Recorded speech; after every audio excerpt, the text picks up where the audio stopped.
Sports Center coast to coast. When we found out that Carrie and the LA crew were coming to Bristol for 3 days, this was the scene. There was hugging, there was jubilation in the show pod, and we start the show with a hugging spot.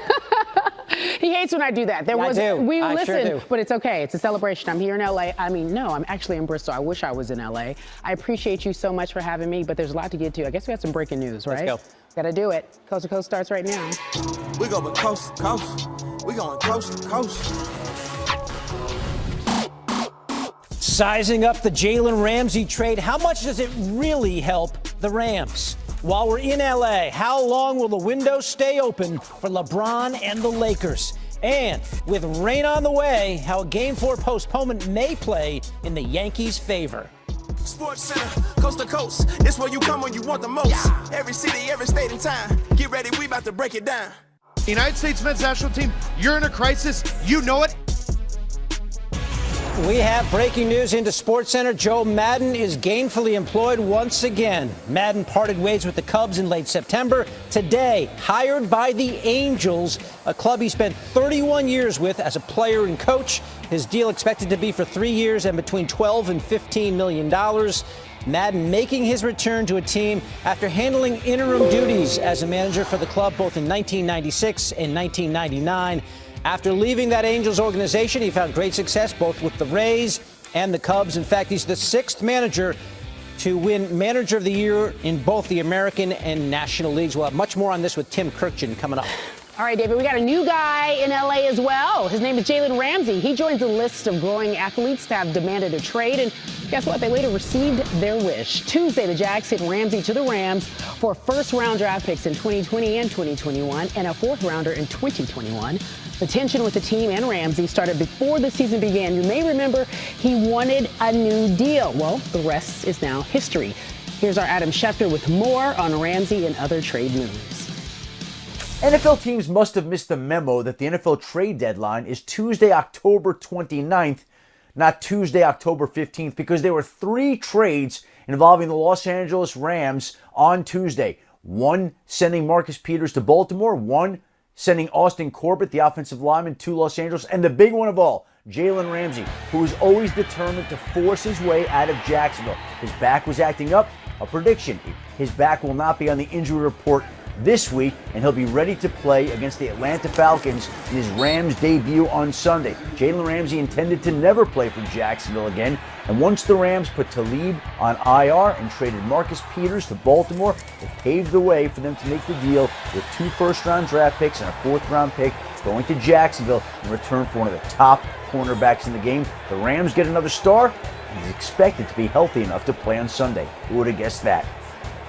I agree with that prediction, Adam. Thanks for that. Now the Rams have shook up their secondary after getting torched through the air through 6 games, allowing the 2nd worst total QBR and the 2nd most yards per attempt over the last 3 games. As mentioned, the Rams will be without their first-round pick for 5 straight years. The last time the Rams made their own first-round pick was in 2016. They got this guy named Jared Goff. You may have heard it for him. Ramsey becomes the 2nd non-special teamer in NFL history to make first-team All-Pro and then play for another team before turning 25. The other was our former colleague, Jerome Bettis, who was dealt from the Rams to the Steelers. There's a connection there. So, just in case you haven't heard, that wasn't the only deal done on Tuesday. Before that, they, being the Rams, shipped 2-time Pro Bowler Marcus Peters to the Ravens for linebacker Kenny Young and a 2020 5th-round pick. They also acquired Browns lineman Austin Corbett for an undisclosed 2021 draft pick. So what does that all mean?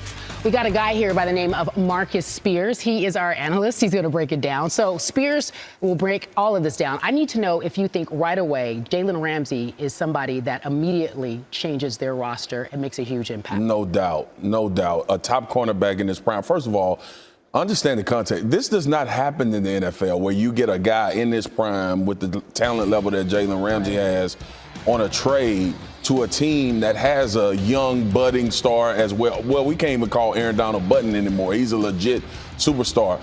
He creates a lot for Wade Phillips in this defense. He immediately makes this team better. And I know everybody is out on this offense. The offensive line is struggling. Jared Goff. Jalen Ramsey will steal you a possession or 2 a game. He'll get your offense the ball back. and in turn create more opportunities for a struggling offense to have some success. So with that being said, like just the sheer fact that you get a man corner who you can say, take this side of the field and shut it down and let us deal with the rest, and then Aaron Donald up front rushing. All right, so that Super Bowl pick, I heard you say that earlier. They're not going to the Super Bowl, but they feel better. A lot better. All right, let's talk about Jacksonville. How'd they make out in this deal? We don't know yet, Carrie. Because, look, we get enamored with these draft picks, right? We saw John Gruden and the Oakland Raiders do it.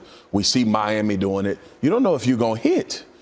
Jalen Ramsey is a known commodity. We know Jalen Ramsey is a dominant cornerback in the NFL. Now you got to figure out if these picks that you labored this into are going to be good players in the same vein. And maybe not, but the potential, the growth, fans love the fact when you have first-round draft picks, certain guys come through college that are not misses, like Jalen was when he came out of college. So possibly, but we don't know. We know Jalen Ramsey's good, though. Okay, so we don't know. Still to be determined. Marcus Spears, Yeah, TBD. Thank you, my friend. I can't believe you're here. I know. I'm still freaking out. Guess what else you can't believe? Los Angeles has lost 3 straight games for the first time under Sean McVay. Acquiring Ramsey would help change their season's trajectory. Our friends over at Caesars, they think so as well. Their odds went for the title shift from 50-1. That's tied with the Colts for the 15th shortest in the league. So, not bad. David? All right, Carrie, to baseball. The Nationals started as the Expos a half-century ago. That franchise had never reached a World Series, so you can hardly blame them for being in a hurry to get there. DC had the Caps win the Cup in 2018. The Mystics just won the WNBA title. There's Elena Deladon throwing out the first pitch. And now the Nats are in line. Dakota Hudson, the rookie, got the ball. His night wouldn't last long. Juan Soto, pretty good player for a 20-year-old, makes it 2-0. Hudson's thrown 7 pitches, and Adam Wainwright is already up. And then Ryan Zimmerman hits a shot to third. Great play by Tommy Edman. But Colton Wong drops the ball at second base. Bases are loaded. The defensive miscues would continue. Next batter, Victor Robles. 3 Cardinals converge, but none of them sticks his glove out. The ball just drops right there. Soto comes in to score. Watch it again. Wong and Jose Martinez. Wong had a tough inning. Nationals up 3-0. Bases still loaded. Yan Gomes through the left side. Zimmerman's fired up. Nationals up 5-0. Their adopted mascot, the baby shark, chomping away. Wainwright has to come in after Hudson goes just 15 pitches, and then Trey Turner greets him with this shot into left. Remember, the Cardinals scored 10 in the first against the Braves in Game 5? Well, they're on the other side of a bad first inning here. 7-0 in the first. They are chomping away. The Nationals celebrating that lead. Dakota Hudson managed just 1 out. Patrick Corbin mowing him down. The first pitcher to strike out 10 over the first 4 innings of a postseason game. Cardinals hit 130 in this series, worst ever in a best of 7. Although they would make it tight in the 8th inning, it's 7-4 with 2 on. Nationals have a closet full of postseason demons. You see the fans. And then Daniel Hudson walks Paul DeJong. Bases loaded. You seeing this? Matt Carpenter steps in.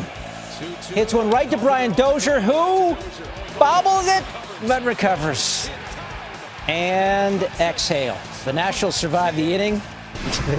You okay, Davey? Yeah, he's all right. 9th inning, 2 outs. Hudson looking to close this down. Missed Game 1 for the birth of his 3rd child. He delivers in Game 4. Gets Edman to fly out. Victor Robles squeezes it.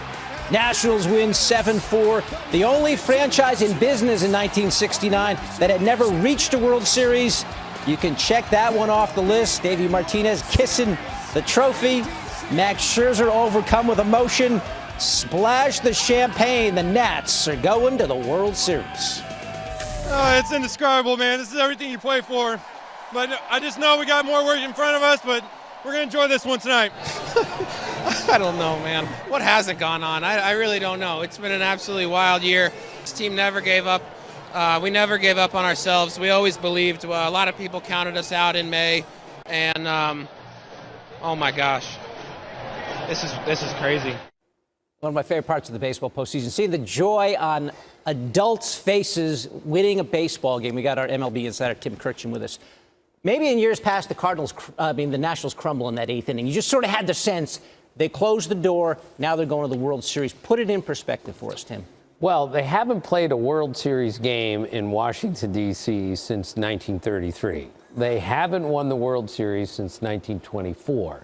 Along the way, Washington lost a baseball team not once but twice, and it was a really bad team when it was there. Then it goes away for 34 years and comes back as the Nationals. And when they do make the playoffs, they have these 3 excruciatingly difficult losses in Game 5s. And now they've gotten through all of that, and now they're the ones that are making these remarkable comebacks. Now they're the team that you have to look at and say maybe destiny is on their side this time instead of working against them. It's a great story. It's where I live. It's where I grew up. And baseball in Washington is relevant again, and that's so, so good. All right, trying to end a championship drought. We saw Joe Maddon and the Cubs championship drought a few years ago. Today, he's been hired by the Angels as their new manager. Tell us what you make out of that move. Well, it's a great move for the Angels. They're not that far away, I don't believe, from being a contending team again. And this guy right here makes a difference, David. He comes in, he changes the culture. He's an old soul. He's a great teacher. And he's got a lot of work to do there because I believe they've gone a little bit too far in the direction of sabermetrics and have lost touch with where they are. But they have the best player in the game. But if they're going to contend anytime soon, sorry, they got to go get Garrett Cole. Southern California guy, pitched at UCLA. He would be perfect to build their pitching staff around. It's going to cost $250 million. But if they're serious about being good again, that's where it has to start. All right, Garrett Cole just won Game 3 of the ALCS. Game 4, by the way, has been rained out. That's become official. We're going to bring Tim back to talk about the ramifications of the weather on that series. Carrie? All right, David, a little later on SportsCenter Coast to Coast, what drives DeAndre Hopkins to be one of the best in the NFL? How a life or death situation changed everything for him. My mother always told me, don't talk about it, be about it. All right, then what do you need to do to be about it? We're talking about the